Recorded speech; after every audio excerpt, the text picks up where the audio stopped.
ज्ञात आहे आपल्या गावातील दिंडी ज्या संतांच्या पाठीमागे जाते असे जगद्गुरु तुकाराम महाराजांचा हा असलेला 4 चरणांचा अभंग प्रस्तुत सेवेकरता अचानक मिळालेल्या सेवेमध्ये घेतला आहे. सगळ्यात महत्त्वाचं जगद्गुरु तुकोबारायांना या अभंगाद्वारा दिवाळीचा असलेला सण हा आज ज्याप्रमाणे साधू संत आपल्या घरी येतात त्यावेळेस आपला असलेला दिवाळीसारखा सण दिवाळीसारखा आनंद ह्या अभंगातून जगद्गुरु तुकोबाराय संत आल्यानंतरचा असलेला महत्त्वाचा फायदा नेमका काय तर अभंगातून ते सांगतात असा संत तुकोबारायांना सांगायचा आपल्या अभंगात आहे. तर म्हणजे आपल्या सर्वांना ज्ञात आहे हिंदू धर्मामध्ये काही सणांना फार त्या ठिकाणी महत्त्व दिलं जातं. त्यामध्ये सर्वात महत्त्वाचा आनंदाचा सण आणि वर्षाचा शेवट आलेला सण हा सण आपण उपयोग केला म्हणजे इंग्रजी महिन्याप्रमाणे तर दिवाळीसारखा आनंदाचा 4-5 दिवस मिळून आलेला महत्त्वाचा सण म्हणजे पण नाही तर तो दिवाळीचा सण आहे. म्हणून त्या ठिकाणी दिवाळी आणि दसरा किती दिवसाचा फरक आहे दसरा झाला किती झाले 20 दिवस झाले 20 दिवसाच्या वर दिवाळी. विशेष अजून विशेष म्हणजे आता दिवाळी पहाट आपली ज्ञानेश्वरी दिवाळी पहाटचे भजन करते.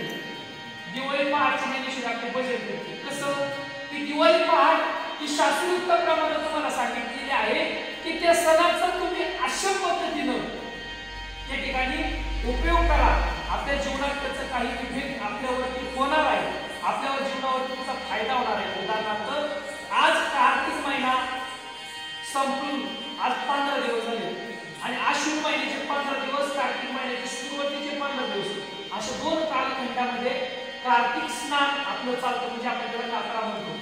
ज्याप्रमाणे ह्या गाडकवाडीमधून आपण तुकोबारायांच्या पालखी सोहळ्यामध्ये पांडुरंग परमात्म्याला त्या ठिकाणी आषाढी वारीला जर भेटायला गेलो असेल तर आषाढी कार्तिकी मध्ये विसरू नका कोणी सांगत तसे खुद पांडुरंग तो पांडुरंग परमात्मा सांगतो एक तर मला आषाढीला एकदा भेटायला या आणि दुसऱ्यांदा सांगतो की मला कार्तिकीला मात्र विसरू नका.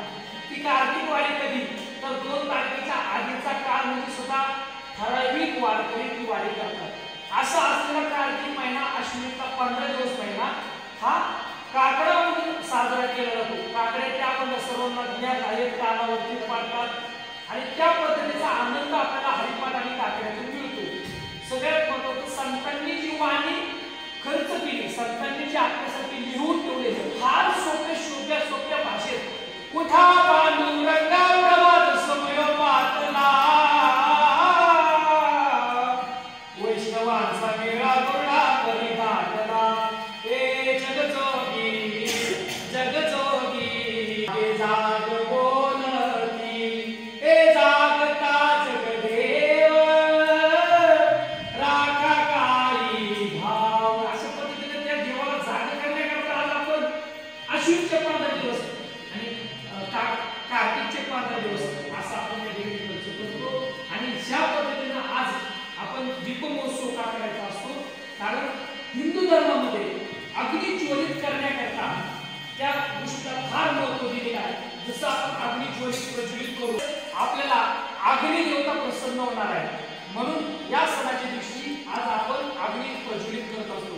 म्हणून आज आपण दीपमहोत्सव जगद्गुरु तुकोबारायांचा 375वा वैकुंठ गमन सोहळा संत कानोदर महाराजांच्या पालखी सोहळ्याला सुरुवात झाली 50 वर्ष आणि माऊली महावैष्णव ज्ञानोबा जन्माला झालेलं 750 वर्ष अशा पद्धतीचा 3 कालखंडाचा विचार करून आज आपण त्या पर्वकाळावरती आणि दिवाळीच्या सणाला आज सर्वांनी मिळून आज या ठिकाणी जे दिवे लावले आहेत जे अग्नी प्रज्वलित केलेला आहे हा अग्नी देवता आपल्यावरती खूप प्रसन्न होऊन आज जसे आज जगद्गुरु तुकोबारायांची पांडुरंग परमात्म्याची आई लक्ष्मी साहेबांची मूर्ती आज महाराष्ट्रात प्रत्येक गावात जातो पण मला अशी सजवलेली आज मला एक अभिमान वाटेल माझ्या प्रत्येकातून सांगायला की पांडुरंग परमात्म्याला तुम्ही कसं सजावावं तर गाडकवाडी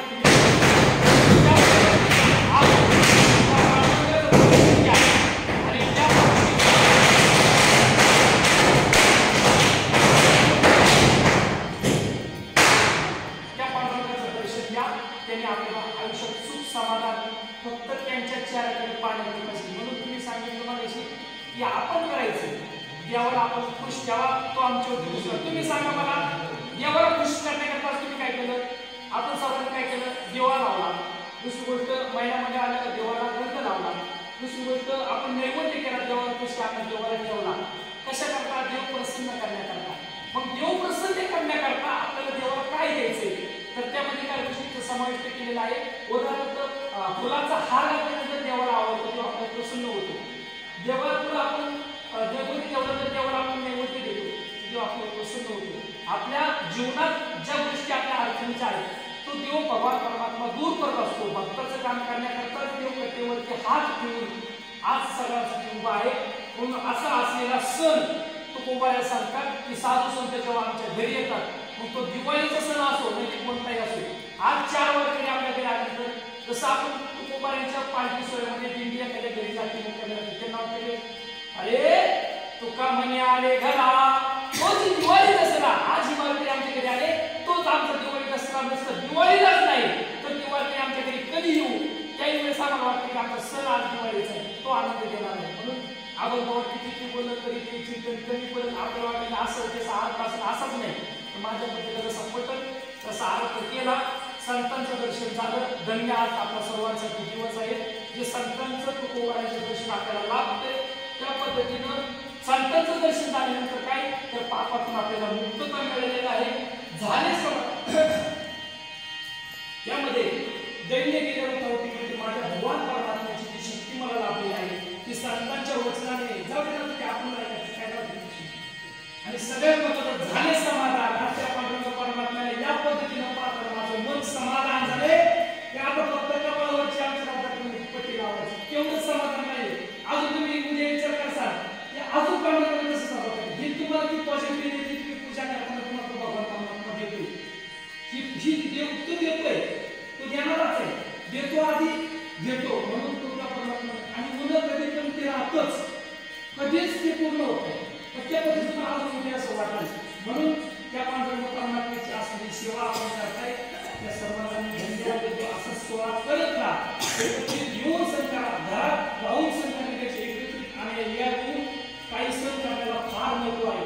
म्हणून तुम्ही सुद्धा सर्वांना धन्यवाद देतो, सर्वांना आभार मानतो. आणि विशेष हिंदू धर्मातील या आनंदाच्या सोहळ्याच्या दिवाळीच्या सर्वांना लक्ष्मी पूजनाच्या खूप खूप शुभेच्छा देतो. लक्ष्मी पूजनाचं एक वैशिष्ट्य आहे, आज अमावस्या आहे आणि प्रत्येक अमावस्येला आपण सण साजरे करत नाही. ही अमावस्या अशी 12 महिन्यातली अमावस्या अशी आहे. इथं आज सगळा उत्सव केला जातो, सगळीकडे उत्सव केला जातो.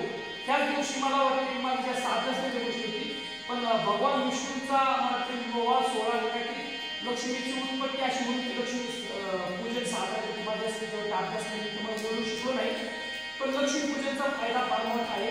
अमावस्येतील एकमेव अमावस्या अशी आहे की तिथं आनंद साजरा करण्यात बाकीच्या अमावस्या असतात त्या भगवान परमात्म्याच्या लढाईत जे ठार झालेले जे दैत्य आहेत तर त्यांच्यासाठी तो काळ 12 ते 3चा दिला जातो. तो त्यांच्या काळात त्यांची कामं करतात. परंतु याहीमध्ये ही महत्वाची दिवाळी आता उद्या पाडवा आहे, काल काय होती नरक चतुर्थी काल होती, त्याच्या आधी धनत्रयोदशी होती. आता दिवाळी झाल्यानंतर भाऊबीज आहे. भाऊबीज काय महत्व आहे कोणाला माहिती नसेल, फक्त साडी घ्यायची एवढंच. पण भाऊबीजचं महत्व असं आहे, थोडंच माहिती आहे, साधं सोपं पटकन सांगू नको. यमदेवाची बहीण